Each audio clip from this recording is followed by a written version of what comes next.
사람이 사람을 믿는다는 것은 과연 어떤 것일까요? 어릴 적부터 행복한 가족, 그리고 서로를 아끼고 사랑해주는 가족을 가지고 싶었던 저에게는 모든 걸 줘도 아깝지 않은 소중한 가족이 생기는 것이 꿈이기도 했어요. 하지만 제 이런 마음이 상대방과 같을 순 없다는 것을 전혀 생각하지 못했던 것도 바보 같은 일이었죠.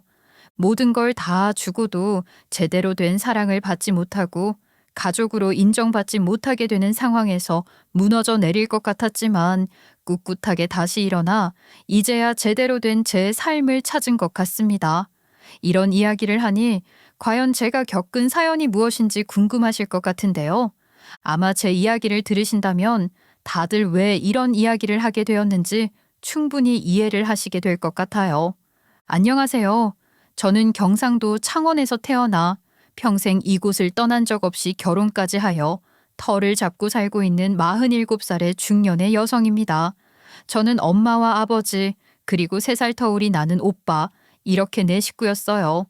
단순하게 이야기를 하면 일반적인 경우와 특별할 것이 전혀 없는 가족이었지만 사실 제 어린 시절을 떠올리면 저를 가장 보호해 주어야 할 가족들로부터 제대로 된 사랑을 받지 못했고 무엇보다 남아선호 사상이 강했던 아버지와 수동적인 엄마 사이에서 늘 차별을 받으며 지내왔어요.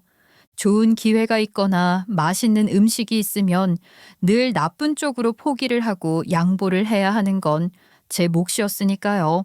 어린 시절을 떠올려 보면 저는 그 흔한 치킨 한 마리를 먹을 때에도 닭다리 한 번을 먹지 못했어요. 우와, 치킨이네. 맛있겠다. 엄마, 나 닭다리 먹을래. 닭다리는 안 돼. 아빠랑 오빠가 먹어야지. 너는 여기 날개랑 가슴살 먹어. 날개는 살이 별로 없고 가슴은 퍽퍽해서 싫단 말이야. 나도 닭다리 먹고 싶어. 왜 맨날 오빠랑 아빠만 먹는데? 밖에 나가서 큰일 하는 사람들이 좋은 거 먹어야 우리도 잘 되는 거야. 너는 여자애가 왜 이렇게 식탐이 많어? 이래가지고 시집 가겠어?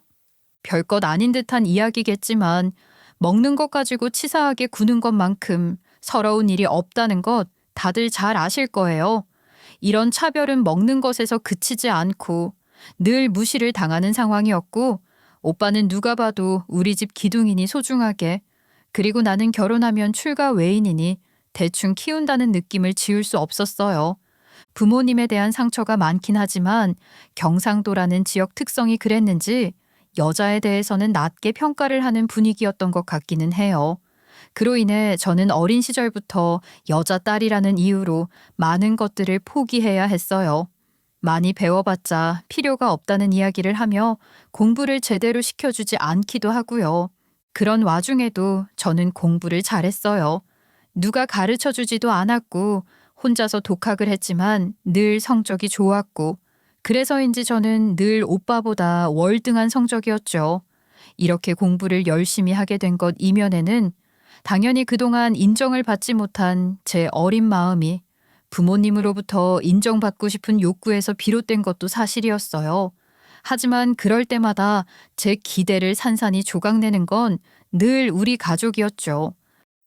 엄마, 아빠, 나 이번에도 산수 100점 맞았어. 이거 봐. 우리 반에서 100점은 나 혼자다? 어이구, 너는 여자애가 어쩌려고 이렇게 자꾸 나서니? 아버지 알면 또 뭐라고 할라? 말하지 말고 있어.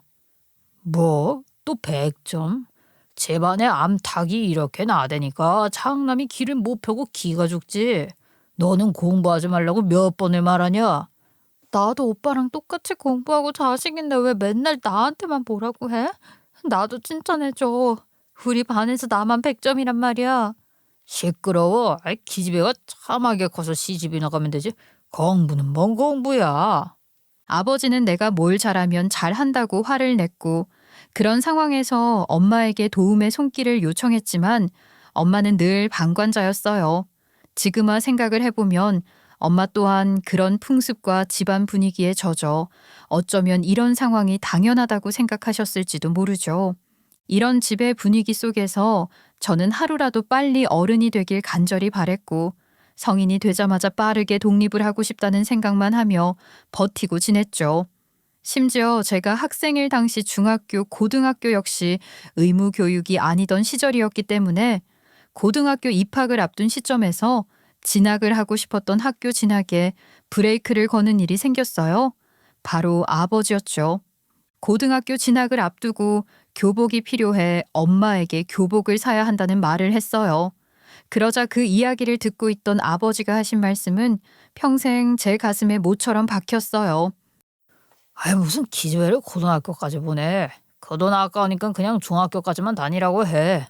중학교까지 배우게 해준 것도 감지덕지지 무슨.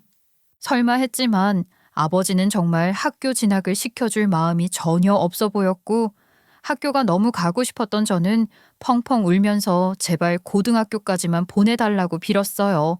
다른 건 몰라도 공부를 잘했고 나름 꿈도 있었던 저는 무조건 대학 진학을 너무 하고 싶었거든요. 정말 고등학교 진학 자체를 포기해야 할 상황이 오긴 왔었지만 온갖 생색과 욕을 겨우겨우 들으면서 고등학교 졸업까지 무사히 마칠 수 있었어요. 고등학교 진학도 힘들게 보내준 상황에서 대학 진학을 책임져 준리만무했던 부모님이었기 때문에 저는 악착같이 공부를 했고 행운처럼 대학 성적이 우수해 장학금을 주는 곳을 골라서 제 혼자 힘으로 대학까지 진학을 할 수 있었어요. 물론 그런 저를 보면서 늘 탐탁치 않았던 아버지는 또 다시 제 인생을 마음대로 흔들려고 했었죠. 계집애가 고등학교도 가지 말라는 거 겨우 보내놨더니 대학까지 가려고 하네. 여자가 공부 많이 배워서 뭐 하냐. 말 됐구나 하지. 동네 읍 면사무소 직원 보니까 먹고 살기 괜찮아 보이더라. 너 공무원이나 해라. 여자가 직장 생활을 하거나 꿈을 펼치는 건 말도 안 되는 일이라고 하시며 읍 면사무소에서 하는 기술직 공무원 준비나 하라며 제 진로까지 압박을 해오시더라고요. 그때까지만 하더라도 부모님의 압박을 이기지 못했던 상황이라 하고 싶지 않지만 마지못해 공무원 준비를 하는 신용만 했고 당연히 결과는 불합격이었죠. 그렇게 분쟁을 피하기 위한 보여주기식 공무원 준비를 어영부영 하다 보니 어느새 3년이라는 시간이 훌쩍 흘렀고 어떤 진전도 없자 아버지는 그 좋다는 머리로 자랑질을 해대더니 왜 합격을 못하냐면서 저를 더 압박하고 미워하기 시작했어요. 저는 하고 싶지 않은 공부를 억지로 하다 보니까 능률도 오르지 않고 언제까지 이렇게 살 수만은 없다고 생각을 했죠. 언제까지 끌려다니는 인생을 살 수는 없다고 생각을 했고 결국 마음의 결심을 하고 난 후 공부를 한다고 서울로 상경했던 생활을 정리하고 창원으로 내려가 결판을 내기로 했어요. 평소처럼 집으로 가 밥을 먹었고 아버지와 TV를 보고 있었어요. 대화 없이 TV를 보는 중에 아버지는 또 다시 저를 긁는 소리를 하시더라고요. 여자가 저렇게 TV까지 나와 설치니 문제가 되는 거야. 아, 너도 빨리 공무원 준비 합격해서 시집이나 가. 여자 인생 그게 최고야. 그 말에 더는 참을 수 없던 저는 처음으로 아버지가 하는 말에 반기를 들면서 말대꾸를 했죠. 나 공무원 안 할 거야. 다 정리하고 창원으로 완전히 내려온 거예요. 이제 안 할 거니까 다시는 공무원 하라고 하지 마. 제 폭탄 선언에 아직 식사를 하시던 엄마는 깜짝 놀라서 저를 쳐다봤고 아버지 역시 제 말을 흘리듯 듣던 중 황당하다는 듯 고개를 돌려 저를 쳐다보시더라고요. 그리고 이내 아버지는 저에게 늘 그렇듯 함부로 이야기를 쏟아내기 시작했죠. 아이, 너 지금 뭐라고 했어? 미쳤어? 뭘 안 해? 내가 공무원 할 전공도 아니고 애초에 이런 공부랑은 거리도 멀어. 그래서 성과도 여태 안 나온 거잖아. 그리고 시험 붙어서 창원에서 매일 엄마 아빠 얼굴 보면서 살 자신도 없어. 뭐라고? 아, 이게 미쳤네. 이것 봐. 계집애들 머리가 먹물만 차면 꼭 이렇게 탈이 난다니까. 아버지가 원하는 대로 살 마음도 없고 그렇게 살기도 싫어. 나도 TV에 나오는 저 여자들처럼 똑똑하게 그리고 주체적으로 살 거야. 그러니까 내 인생 더는 간섭하지 마세요. 처음으로 직언을 하며 아버지와 말다툼을 하자 감정이 격해서 싸움은 더 커졌고 저는 더 커졌다가는 실수를 할 것 같다는 생각에 집을 나갔어요. 아버지는 그런 저를 따라 나오면서 욕을 하셨고 상황은 생각한 것보다 훨씬 더 심각하게 흘러가더라고요. 그 모습을 보며 적당히 이야기를 해서는 아버지의 뜻을 꺾기 어렵다는 걸 피부로 느끼게 되면서 다시 뒤돌아 집으로 들어갔고 아버지는 따라 들어오셨어요. 들어오자마자 저는 냉장고에서 소주 한 병을 들고 식탁에 앉았고 그 자리에서 소주 한 병을 그대로 원샷했어요. 평소 술은 입에도 대지 않던 제가 소주 한 병을 원샷하니 조금은 당황하신 듯 저를 바라보더라고요. 저는 아랑곳하지 않고 이야기를 이어나갔어요. 저 이렇게는 도저히 못 살아요. 계속 이렇게 살 바에는 술 마시고 그냥 사라져 버릴 테니까 그렇게 아세요. 말 그대로 말을 잘 듣고 착하게 굴던 딸인 제가 처음으로 칼춤 아닌 칼춤을 추며 본때를 보여줬어요. 그 모습을 보니 아버지도 처음으로 저를 다시 본 것 같더라고요. 적잖이 당황하신 모습을 보니 조금 더 칼춤을 추면 이제 완벽하게 저를 포기하겠다는 생각이 들었고 결국 그날 부모님은 저에 대한 의지를 완벽하게 꺾는 데 성공했어요. 그날 이후 부모님은 저에 대한 기대를 모두 다 포기했고 저는 드디어 처음으로 제가 하고 싶은 걸 하면서 행복하게 하루하루를 보냈어요. 이렇게 편하게 지낼 수 있는 걸 여태 하지 못했다니 제가 바보 같았다는 생각을 하기도 했죠. 다만 저는 어린 시절 사랑을 받지 못해서인지 늘 사랑에 메말랐고 그래서 가족끼리 사이가 좋고 끈끈한 사람들만 보면 저도 모르게 관심이 갔어요. 사람이라면 누구나 어느 정도의 결핍이 있고 저의 경우 그 결핍을 가족의 사랑으로 채우고 싶었던 것 같아요. 한편으로는 지긋지긋한 가족과 하루빨리 떨어져 지내고 싶다는 생각도 컸고 우리 집과는 다르게 사랑이 넘치는 가족을 새롭게 맞이해 다시 한번 행복하게 살아보고 싶다는 생각도 했어요. 그런 마음으로 지금의 남편을 만나 결혼을 하게 됐죠. 결혼만 하면 제 인생이 모두 다 풀리고 걱정할 것 없이 행복할 줄 알았지만 이건 어디까지나 제 희망이었던 것 같더라고요. 남편은 저보다는 2살이 어린 연하였고 같은 대학을 나왔지만 전공은 다른 캠퍼스 커플이었어요. 대학 시절 연애를 하던 중 자연스럽게 헤어지게 됐고 그 이후 나와 같은 동양 사람이라는 건 알았지만 대학 졸업 후 다시 우연하게 창원에서 만나게 됐어요. 학교가 아닌 곳에서 다시 만나게 되니 새롭기도 했고 1년간 연애를 한 끝에 결혼까지 성공했어요. 남편과 저는 대학 시절 연애를 한 이유가 있었는데 남편의 유일한 장점 중 하나였던 자상함 때문이었어요. 제가 하고 싶어 하는 건 자신의 의견을 조금 포기하더라도 적극 지지를 해주는 모습을 보였고 이런 남편의 배려와 자상함은 제가 어린 시절 경험했던 부모님과는 완전히 다른 모습에 저도 모르게 끌렸고 그렇게 연인이 되었었죠. 그 후 헤어지긴 했지만 남편의 기억은 저에게 긍정적으로 남았고 다시 만나게 되었을 때에도 이성적 감정이 생기면서 결혼까지 이어나갈 수 있었던 것 같아요. 결혼을 하기로 마음을 먹고 난 후에 시댁 식구들에게 인사를 하기로 한 날에도 그 모습을 절대 잊지 못할 것 같았거든요. 모든 가족들이 하나같이 저를 반가워해 주셨고 가족처럼 대해주시며 따뜻하게 맞이해 주셨어요.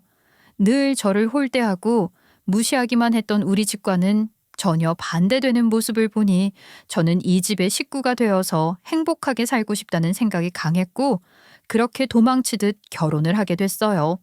결혼을 할 당시 시댁 식구들의 상황이 어떻게 흘러가는지는 잘 알지 못했어요.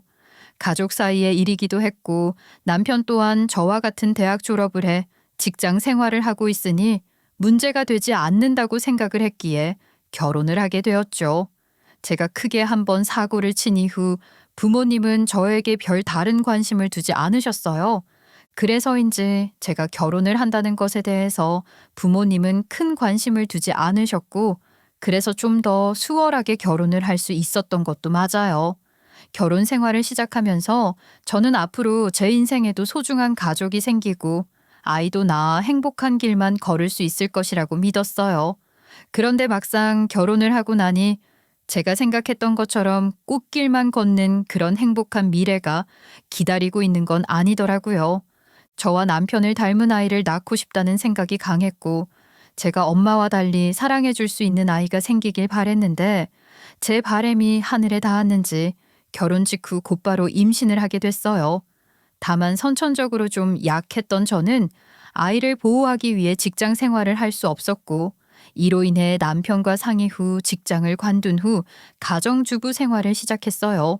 남편은 결혼 후 2년 정도 회사 생활을 매우 성실하게 했지만 어느 날 갑작스럽게 저와 상의도 하지 않은 채 직장을 그만두더니 더 좋은 곳으로 이직 준비를 하겠다고 하면서 본격적으로 백수 생활을 이어나가기 시작했어요.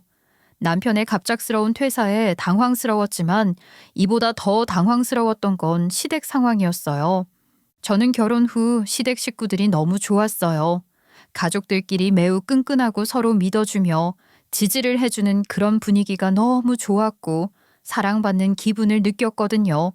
하지만 문제는 서로에 대해 무조건적인 지지만 해주다 보니 각자의 상황에서 사리분별을 전혀 하지 못한 채 무조건 믿어주기만 한다는 것이었어요.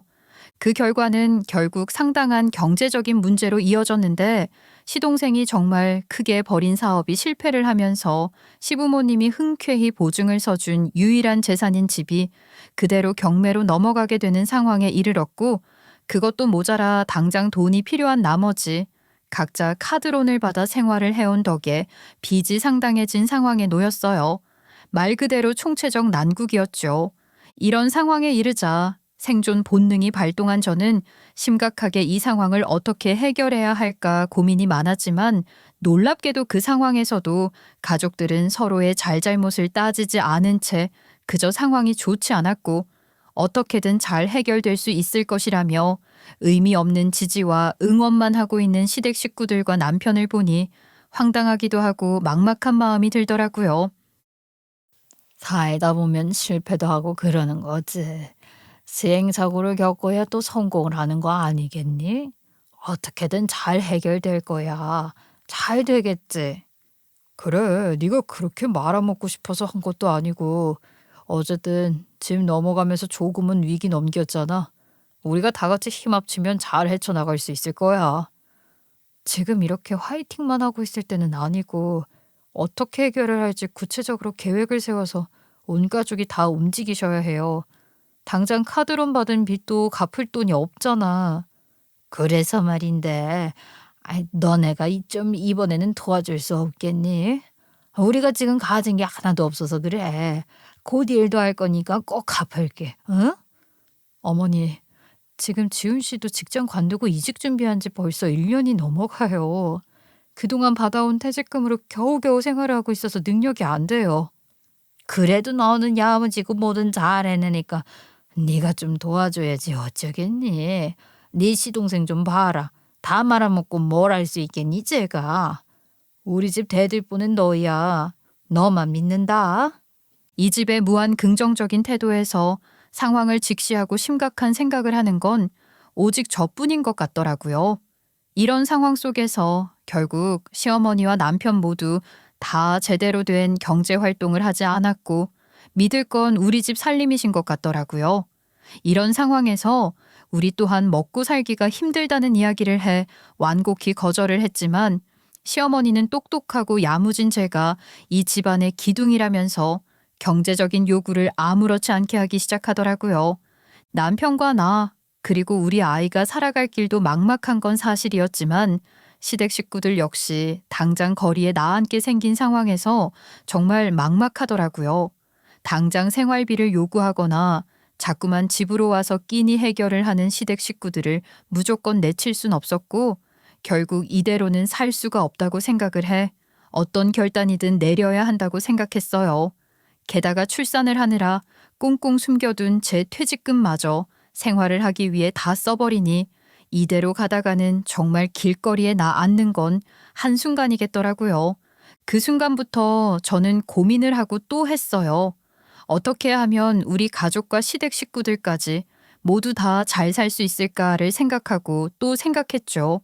그러던 중 결혼 전 아무도 모르게 모아둔 돈이 문득 생각났어요. 이제 제 수중에 남은 돈은 오직 그 돈뿐이었고 그 돈을 이용해서 어떻게든 다시 일어서야 한다고 생각했어요. 그래서 저는 그 돈을 정말 단 1원도 남기지 않고 탈탈 털어서 작은 분식집 하나를 개업하기로 했어요.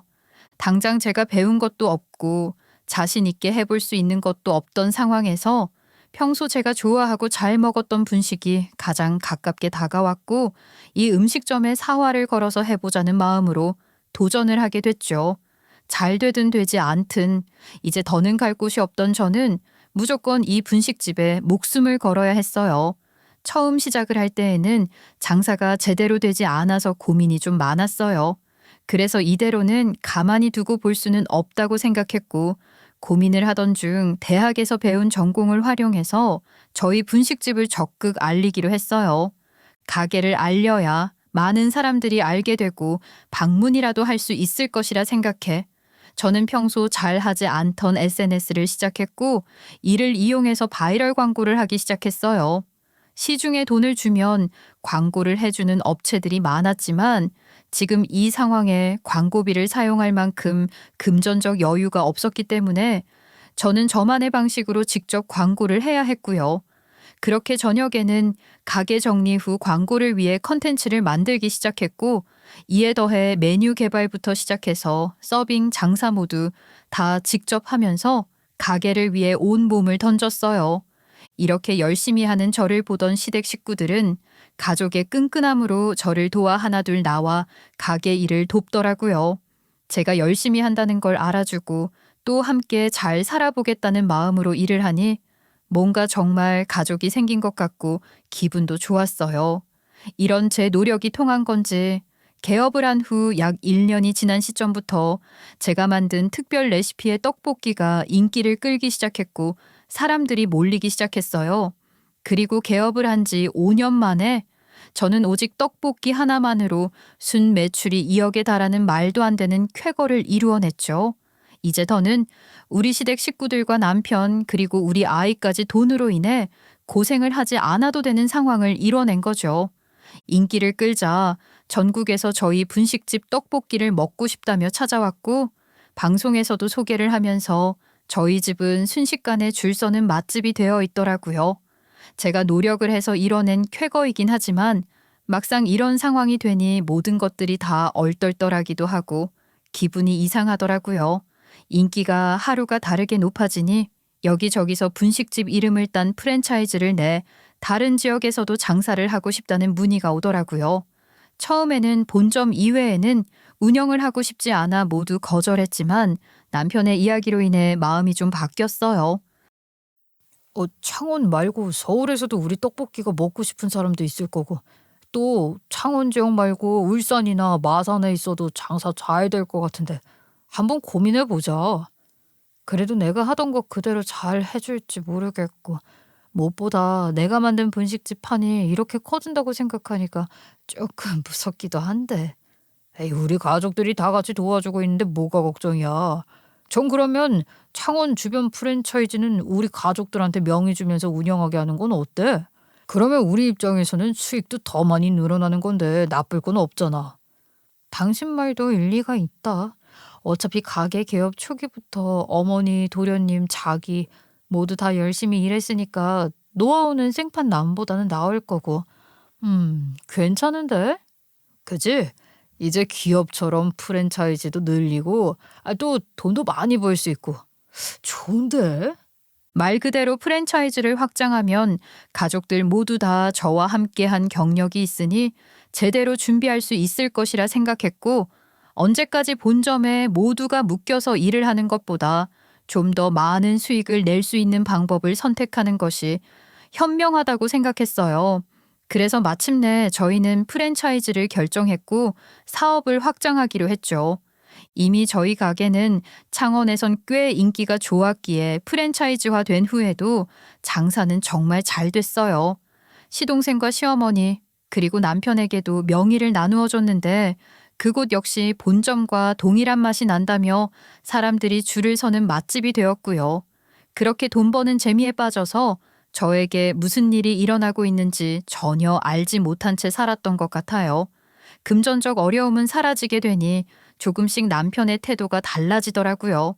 본점을 제외한 2호점을 남편에게 맡겼는데 어느 순간부터 남편은 가게 일은 돌보지 않은 채 직원들에게 운영을 전적으로 맡겼고 늘 바쁘게 움직였어요.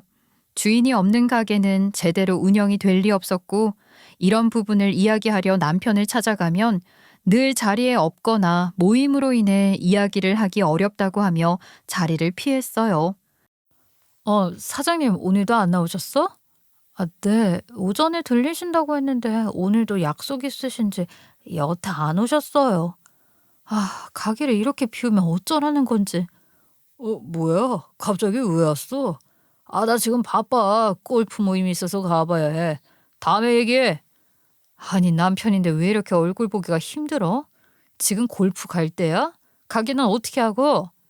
직원들이 잘해. 얘네가 1, 2년 하는 애들도 아니고. 나 바쁘다고 했지? 간다. 귀찮게 하지 마. 경제적으로 풍족해진 상황은 분명했지만 그에 반해 예전처럼 다정하고 행복했던 남편과의 생활은 눈을 씻고 찾아봐도 없었어요. 매일 어딘가를 가느라 바쁘고 매장도 돌보지 않는 남편에게 불만이 많았기도 하지만 이상한 느낌을 받게 되는 것도 한두 번이 아니었거든요. 어느 날 매장 관리를 대신해 주려고 방문을 했던 날이었어요. 남편은 자리에 없었고 카운터 자리에 처음 보는 여자 하나가 앉아서 나를 알아보지 못하고 자리 안내를 직원에게 지시하고 있더라고요. 그 모습이 마치 안주인 같아서 어이가 없고 황당했어요. 김구나, 여기 손님 왔다. 한 분이세요? 저희 한 분은 원래 안 받는데 2인분을 시켜주셔야 해요. 네? 1인분을 안 판다고요? 언제부터요? 모르시나 본데 여기 원래 그랬어요. 어떻게 2인분 시키실 거예요? 김구나 빨리 와보라니까. 네. 사모님, 오늘 어쩐 일로? 뭐? 사모님? 아이고, 안녕하세요. 일한 지 얼마 안 돼서 몰라봤어요. 말씀을 하시지. 아니, 누구 이번에 새로운 직원? 네, 오신 지 얼마 안 됐어요. 근데 카운터 모시라고 했어요. 카운터를? 이건 사장이 봐야지 왜 이제 막 들어온 직원을 시켜? 아이고, 안 그래도 지금 일어나려고 할 참이었습니다. 그 여자를 처음 본 날 이상한 느낌이 들었지만 직원 중 누구도 어떤 이야기를 해주지 않고 쉬쉬하는 느낌을 지울 수 없더라고요. 그렇다고 상황을 더 캐물을 수 없었기 때문에 그날은 그냥 그렇게 마무리가 됐어요. 하지만 집으로 돌아온 후에도 이상하고 찜찜한 기분을 지울 수는 없더라고요. 그래서 집에 늦게 들어온 남편을 보자마자 낮에 있었던 일에 대해 이야기를 했어요. 당신 가게에 여자 직원 하나 들였더라? 근데 이제 막 시작한 애한테 카운터를 맡기면 어떻게 해? 돈이 제일 중요한 건데. 아니 왜 자꾸 말도 안 하고 와? 거기 이제 내 가게야. 좀 말 좀 하고 와라. 그리고 그냥 내가 뭐 카운터 자주 못 보니까 믿을 만한 사람 구해서 놓은 건데 뭘 한다고 예민하게 굴어. 아니 어떤 가게 주인이 카운터를 직원이 보게 해? 중요한 곳이잖아. 그리고 그 여자 직원이 아니라 주인 행세하면서 보고 있던데 뭐 하는 여자야? 얼마나 친한데 그렇게 친한데 왜 내가 몰라? 말하면 당신이 다 알아?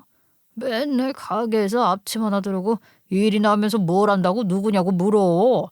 형편이 좀 나아졌으면 당신도 그에 맞게 품위를 좀 유지하고 살아.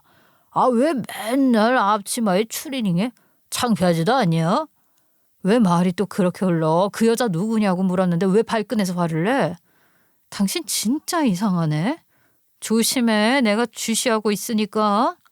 당신이 주시하면 뭐? 내가 아이쿠 무서워야 해. 엄연히 내 가게야. 거기 직원 뽑고 부릴 권한 나한테 있지 당신한테 없어. 선 넘지 마. 남편은 유독 그 여자 이야기에 발끈하며 화를 냈고 그럴수록 저는 더 이상한 기분이 들었지만 그렇다고 이렇다 할 물증은 없었고 가게 일 자체도 바빴기 때문에 찜찜한 마음으로 그냥 상황을 넘기며 두고 볼 수밖에 없었어요. 그렇게 우리 시댁 식구들 모두 다 제 덕분에 완벽하게 모든 것들이 다 망한 상황에서 다시 일어날 수 있었고 음식점까지 운영을 하게 되면서 날로 흥해지기 시작하면서 대망의 3호점까지 오픈을 하게 되는 상황이 오긴 오더라고요. 꿈이라고만 생각했던 드디어 3호점 오픈을 하는 그날, 오픈을 하며 즐거운 마음으로 3호점 건물에서 만감히 교차에 바라보고 있는 저에게 다가오더니 남편은 갑작스럽게 제 계좌로 1억을 입금했고 이내 이혼 도장을 찍고 헤어져 달라고 요구를 하면서 욕을 하더라고요. 그동안 당신도 느꼈겠지만 우리 사이가 예전 같지도 않고 더는 같이 살 이유를 못 느끼겠다. 이만하면 됐잖아. 당신 수고비 방금 입금시켰어. 그러니까 이제 제발 내 인생에서 꺼져줘라. 갑자기 이게 무슨 짓이야? 이혼이라니? 그런 얘기도 없었고 이 1억은 대체 뭔데? 그동안 네가 고생한 거 내가 이해한다고 했잖아. 넌 그냥 우리 가족들이 완전 망하게 됐을 때 다시 일어날 수 있도록 하는 발판 정도였어. 됐어? 그래, 동준이 얘기 들으니까 너희 둘 다 부부 같지도 않게 살고 있더구나. 며느리야, 아들 때문에 생긴 가족이니 더 언제든 바뀔 수 있는 거고 이제는 가족도 아니라고 하니 더는 뭐 같이 지낼 이유가 있겠니? 동준이도 아니라는데 우리가 뭐라고 널 가족이라고 인정을 해? 다들 그럼 이날만 기다리면서 나 모르게 이렇게 헤어질 준비를 하고 계셨던 거예요? 아유, 뭘 또 준비해. 당신도 눈치가 있으면 알 거 아니야. 우리가 예전 같지 않다는 거. 그냥 큰 소리 내지 말고 조용히 헤어져 줘. 남편의 마지막 말에 저는 정말 온몸에 피가 거꾸로 솟는 기분을 느꼈지만 아무 말도 하지 않은 채 남편이 원하는 대로 이혼 도장을 꾹 찍었어요. 필요할 땐 저에게부터 우리 집 대들보라고 치켜 세우며 어떻게든 먹고 살 방법을 찾더니 내 모든 걸 갈아넣고 이제 좀 살만해지고 각자 음식점 명예 하나씩 가지게 되니 제가 필요가 없어졌는지 헌신짝처럼 버리는 모습을 보니 저 또한 분노가 치솟아 올랐죠. 그럼에도 꾹꾹 참으면서 도장을 찍고 먼저 나가버린 남편 뒤를 따라 나오는 그 순간 저 멀리서 카운터를 보던 그 여자가 뛰어와 남편의 품에 안기며 협의 이혼 신청서를 받아 바라보며 즐거워하는 모습을 제 눈으로 똑똑히 봤어요. 그동안 이상하다고 느낀 제 촉은 잘못된 것이 아니었고 결국 살만해지니 남편은 다른 여자에게 눈을 돌리고 그 여자와 행복한 삶을 살고 싶어 저를 정리했던 것이라는 사실을 알게 됐죠. 그동안 사업이 번창하고 잘 되니 일은 하지 않고 골프를 배우고 동호회 가입까지 하면서 1박 2일에서 2박 3일씩 골프 여행을 갔던 모든 것들이 다 퍼즐처럼 맞춰지기 시작하더라고요. 그 여자와 제가 벌어준 돈을 펑펑 쓰면서 데이트를 즐겼고 이제는 제 2의 인생을 찾고 싶은지 고작 수고비 1억을 보내주며 이혼 요구를 했던 것이었어요. 본인이 불륜을 하고 있다는 사실을 모두 숨기고 관계가 예전 같지 않다는 말도 안 되는 이유로 헤어지고 싶은 남편의 의도를 모두 다 파악했으니 허술한 남편은 결국 저에게 모든 걸 다 들키게 된 상황이었고 이런 모든 상황을 시댁 식구들 역시 다 알고 있었다는 사실을 알게 되니 화가 머리 끝까지 나는 것을 넘어 오히려 초연해지더라고요. 몰랐다고 해도 화가 날 만한 상황이지만 모든 사실을 알게 된 이상 저는 이렇게 곱게 이혼을 해줄 수는 없었어요. 그리고 혼자서 다짐을 했죠. 하하, 나를 이렇게 헌신짝처럼 버리겠다는 말이지? 좋아. 그렇게 원한다면 내가 깨끗하게 정리를 해줄게. 당신도 시댁 식구들도 그리고 그 여자도 아주 딱 기다려. 이제부터 저는 말 그대로 흑화를 했다고 해도 과언이 아니었어요. 그 일이 있던 바로 다음 날 저는 시댁 이름으로 된 음식점 명의를 하나둘 제 앞으로 바꾸기 시작했고 이혼을 이끌어내게 했던 마지막 3호점까지도 제 명의로 완벽하게 바꾸는 작업을 했어요. 이런 상황을 아무것도 모른 차에 당하게 되자 그 순간 시댁 식구들 얼굴에서 혈색이 싹 가시더라고요. 그 모습을 보니 저는 너무 고소한 나머지 정말 몇 년 만에 박장대소를 해버렸어요. 나를 얼마나 바보로 알았으면 명예 변경을 하면서 제가 메뉴 개발을 하고 이만큼 키워놓고 프랜차이즈 계약까지 하면서 어떤 장치도 하지 않았을 것이라고 생각을 했을까요? 그동안 제가 그들에게 어떻게 보이며 살아왔는지 충분히 이해가 되는 순간이더라고요. 게다가 저는 어린 시절부터 부모님으로부터 늘 양보만 하고 내 것을 받아보지 못한 삶을 살았기 때문에 당연히 제 몫을 챙기는데 특화되어 있다는 걸 전혀 모르는 듯 했어요. 명의가 모두 다 다시 제자리로 돌아왔다는 사실을 알게 된 남편은 1억 입금 후 단 한 번도 나를 만나주지도 않고 대화도 차단하더니 이제서야 급박하게 전화를 해대면서 무슨 일인지 설명을 하라고 했다가 일단은 만나자면서 조급하게 이야기하더라고요. 저는 더는 나눌 대화가 없다고 생각했고 그 연락을 무시했어요. 목마른 놈이 우물을 판다고 하더니 제가 연락이 닿지 않자 본점으로 찾아왔더라고요. 사실 이미 올 것이라고는 생각하고 있었기에 그리 놀랍지는 않았어요. 사람이 전화를 하면 받아야 될 거 아니야. 왜 무시를 해? 할 말 있다고 했잖아. 그럼 당신은 내가 전화했을 때 받았고 여기 엄연한 내 영업장이야. 지금 장사하고 있는 거 안 보여? 방해하지 말고 나가. 지금 장사가 중요해? 너 지금 무슨 수작 부리고 있는데? 다시 명의 돌려놔라. 이거 사기야. 내가 너 고소할 거야. 뭐? 고소? 내가 지금 오히려 당신네 가족들까지 싹 다 고소할 수 있는데 참는 거야. 그리고 영업 중이라고 했다. 내가 당신처럼 가게 막 굴리는 사람인 줄 알아? 정 하고 싶은 말 있으면 영업 끝나고 공손하게 찾아와. 그때 생각해보고 말해 줄 테니까. 예전과는 전혀 다른 태도로 대응하는 제 모습을 보고 남편은 당황스러운 듯 보이더라고요.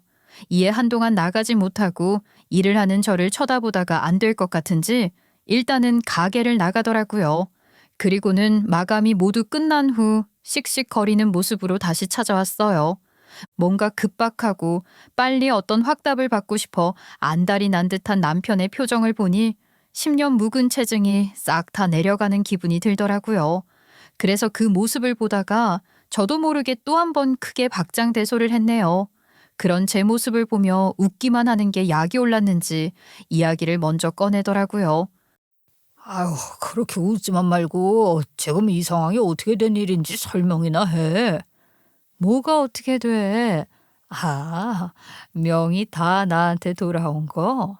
당신 혹시 그거 말하는 거야? 근데 그게 뭘 어떻게 된 일이야? 내 가게니까 당연히 이혼하면 내 명의로 돌아오는 거지. 아니, 그 분명히 그때 프랜차이즈 계약할 때 사업자 명이 다 엄마랑 동생 나로 변경했는데 그게 왜 갑자기 명의가 니께 되냐고. 네가 수 쓴 거 아니냐고. 아이고, 당신 웃긴다.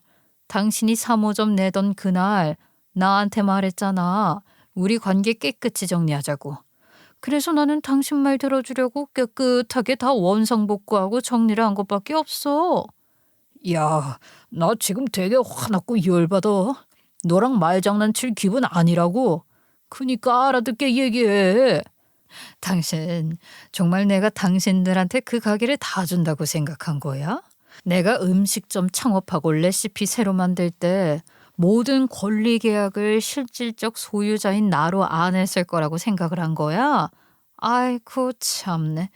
바보 같은 거야? 아님 순진한 거야? 뭐? 그럼 그때 왜 그렇게 했다고 공유를 안 해? 당신 마음대로 할 일이야? 우리도 어느 정도 그 가게에 지분이 있는데. 웃기고 자빠졌네. 무슨 지분? 가게 차릴 때에도 내가 결혼 전에 모아둔 돈 탈탈 털어서 시작했고 가게 레시피며 광고며 내가 다 했잖아. 장사 좀 잘 되고 와서 도와준 거? 야야, 그 값이 필요하냐? 그럼 내가 똑같이 1억 쏴줄게. 수고비 정도는 줘야지. 우리 그리고 부부였는데. 이미 권리관계의 실질적 소유자를 나로 정해두고 이에 대한 부분을 공증까지 받아뒀던 상황에서 가맹점주가 아무리 시댁 식구들 이름이라고 하더라도 이는 당연히 제 것이었어요. 그리고 무엇보다 분점을 낼 때마다 그 비용에 대한 부분도 제가 책임을 졌고 실질적 운영을 하는 사람으로만 뒀던 터라 당연히 제 것들이 많았고 저한테 돌아오는 것이 맞았죠. 그렇기 때문에 명의를 돌려달라고 했을 때에도 결국 사업자 이름만 빌려준 상태였을 뿐 모든 권리 그리고 실질적 소유자는 바꿀 수가 없었던 건 당연했고요. 이런 부분들을 잘 모르고 무조건 명의가 자신들 앞으로 되어 있다는 것만 믿고 당당하게 이혼을 요구하고 바람을 피운 여자와 새로운 인생을 설계하려고 했더니 바보 같기도 하고 한심하더군요. 그러니까 이 띨빵아, 뭘 해먹고 사기를 치려고 해도 제대로 공부도 하고 알아야 하는 거 아니겠니? 복수를 해도 뭐 똑똑해야 뭘 하지? 너네 집은 그렇게 바보같이 안일하게 대처를 하니까 맨날 이런 꼴을 당하는 거 아니겠어? 이게 진짜 미쳤어? 지 부모한테도 버림받듯이 천대받고 사는 거 내가 불쌍해서 걷어주고 우리 엄마가 그렇게 예뻐해줬는데 그런 시어머니한테 감히 그런 말을 하냐? 네가 어떻게 감히 나한테 이렇게 해? 당신 3호전 내던 날 나한테 멋지게 이혼도장 찍고 꺼져달라던 그 모습은 어디 간 거야? 좀 진정해. 그리고 이게 나한테 화를 낼 일은 아니지 않어? 이젠 우리 남이잖아. 그러니까 이 문제는 가족이라는 울타리로 볼 문제는 아닌 것 같은데. 법적으로 대응하고 싶으면 알아서 하고 이제 좀 꺼져줘라. 남편의 이야기를 듣고 태연하게 할 말 다 하고 돌아서던 중에 갑자기 한 가지가 머릿속에 떠오르면서 다시 몸을 돌려서 남편에게 한마디 더 보탰어요. 참, 당신 그 카운터 보게 한 그 여자랑 거의 부부처럼 살던데? 나한테는 절대 아니라고 짜증을 내더니 그전부터 나 몰래 바람 폈던 거 맞지? 그러면서 어떻게 감쪽같이 나한테 숨기고 이혼을 하려고 하냐? 내가 몰랐을 것 같아. 이것도 잘 해결해봐. 참, 그 여자한테도 잘 해결해보라고 전하고. 그동안 꾹 참았던 이야기까지 모두 다 뱉어내고 나니까 속이 다 시원하더라고요. 저는 할 말을 다 했으니 돌아서 주방으로 들어가려고 하는데 그런 저를 급하게 잡으면서 이야기하더군요. 이게 진짜? 야, 그래서 너 지금 매장 끝까지 안 넘기겠다는 거야? 그리고 그 여자랑 이혼이랑 뭔 상관이야? 내가 너 지겹다고 진절머리가 난다고. 쓸데없이 넘겨짚지 말고 구질구질하게 굴지 마. 왜? 너 아직도 나랑 살아보고 싶어서 미치겠냐? 남편의 말도 안 되는 이야기를 듣자 어이가 없어서 또다시 웃음이 나더라고요.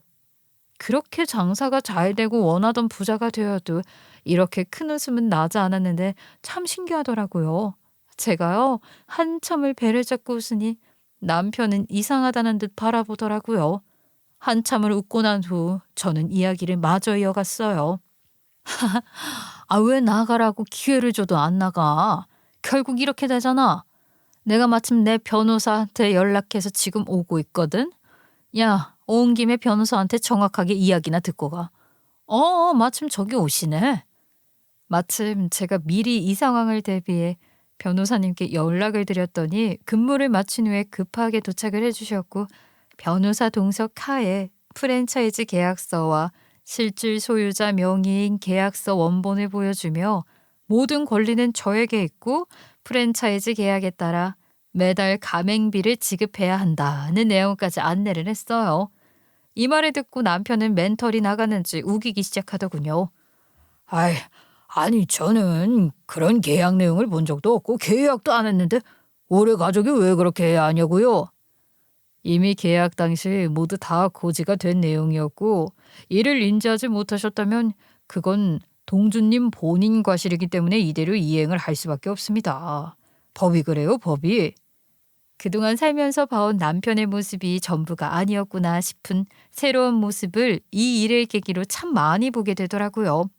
그리고 그런 모습을 보니 조금이라도 남아있던 정도 떨어지면서 더는 이 가족들에게 자비를 베풀어주고 싶지 않다는 생각이 들었어요.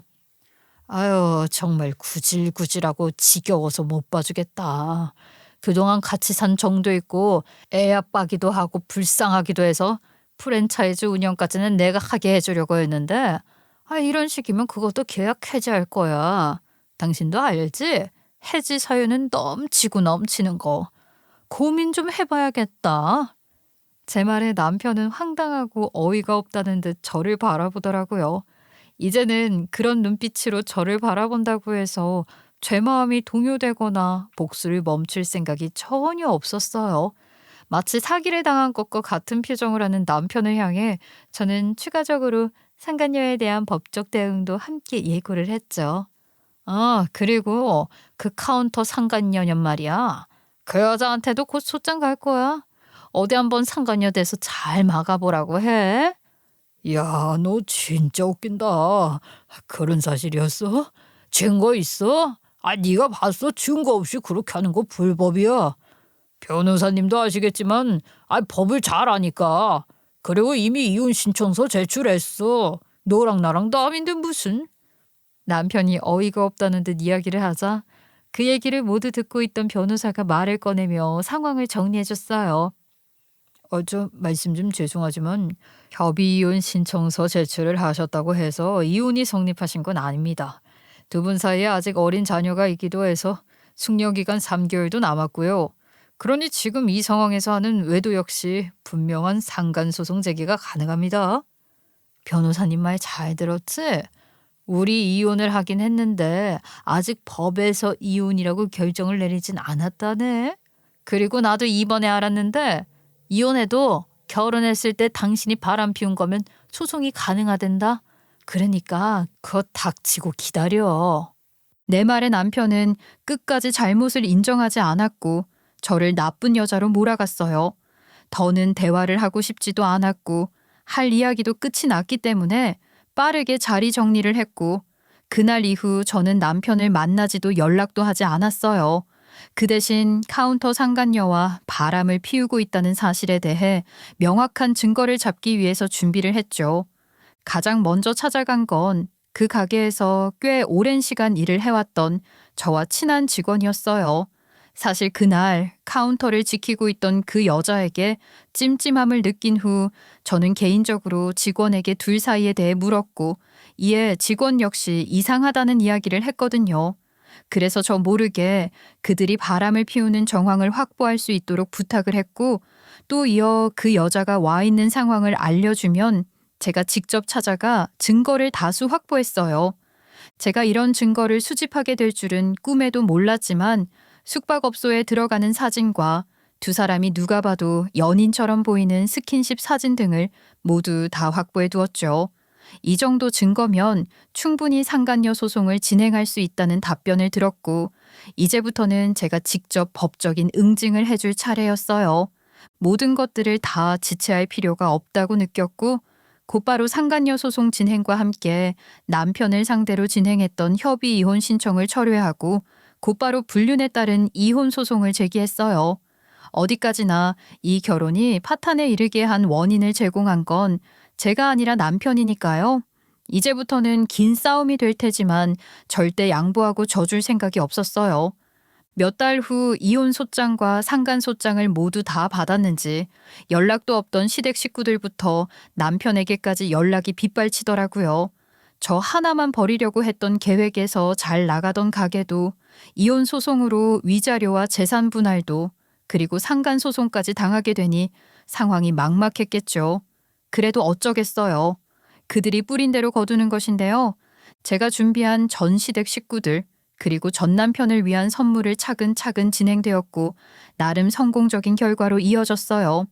가장 먼저 프랜차이즈 계약을 해지하는 것에 관련해서는 지켜야 할 운영 방침 그리고 가이드라인을 제대로 이행하지 않았다는 사실들이 너무 많았어요.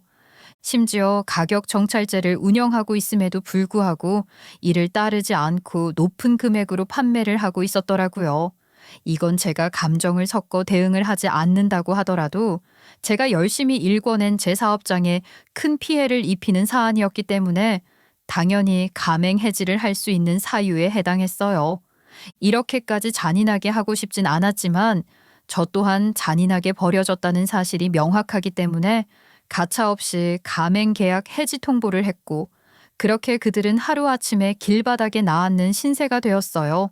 어쩌면 제가 결혼 후 맞이했던 그들의 최악의 순간으로 다시 돌아간 것이나 다름이 없으니 이제야 제자리를 찾아간 것이나 다름이 없기도 하죠. 모든 것들이 다 저로 인해서 일궈낸 것일 뿐 그들이 노력을 해 얻어낸 건 단 하나도 없으니까요. 이런 결과로 이어지자 전 시어머니는 억울하고 화가 났는지 그 이후에 제가 운영을 하는 본점 매장으로 찾아와 난동을 피우셨어요. 그래도 예정이 있어 전 시어머니에게 그만하시고 돌아가라고 정중히 이야기했지만 잃을 게 없으신 건지 아니면 저에게 화가 많이 나신 건지 가실 생각 없이 계속해 업무 방해를 하시더라고요. 가게 이미지도 있고 맛있는 음식을 드시러 온 손님들에게 보일 모습은 아니었기 때문에 어쩔 수 없이 경찰에 신고를 했어요. 내가 이 집 시어머니라고. 내가 왜 업무 방해를 했다는 거예요? 얘가 우리 업무 방해를 했지. 우리 가게 타사기 쳐서 뺏어갔다니까. 전 시어머니는 억울하신 듯 경찰 출동에도 난동을 멈추지 않고 화를 내셨고 결국 경찰에 의해 조치를 당한 후 저는 전 시어머니를 업무 진행 방해로 신고를 했어요. 그리고 그 결과는 전 시어머니가 더는 제가 운영을 하는 본점에 출입조차 할 수 없도록 제한을 받게 되는 조치를 받았고요. 이런 조치를 받게 되자 열이 받았는지 한동안 휴대전화로 연락을 해오거나 문자 메시지를 통해 저를 저주하는 이야기를 퍼붓곤 하셨는데 이에 대해서도 한 번 더 이러시면 협박죄로 고소합니다. 라고 메시지를 보내니 무서웠는지 그 이후부터는 연락이 오지 않더라고요. 전 남편과 전 시동생 역시 저만 믿고 직장 생활도 하지 않고 편하게 살았던 터라 가게에서 쫓겨난 이후에 제대로 된 일을 다시 구하는 것이 쉽지 않았다고 하더라고요. 그래서 지금은 여전히 백수 생활을 하면서 한탕을 노리며 지내고 있다고 하네요. 물론 전 남편 옆에 붙어 있던 카운터 상간녀는 저에게 소장을 받고 난 후 전 남편에게 달려가 소장을 보여주며 위자료를 내달라고 했던 것 같더라고요.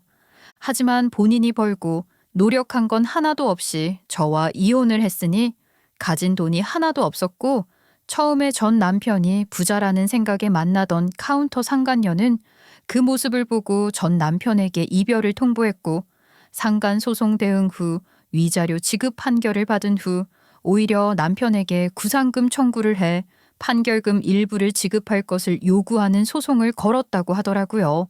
이혼 소송 역시 당연한 결과로 이어지긴 했어요.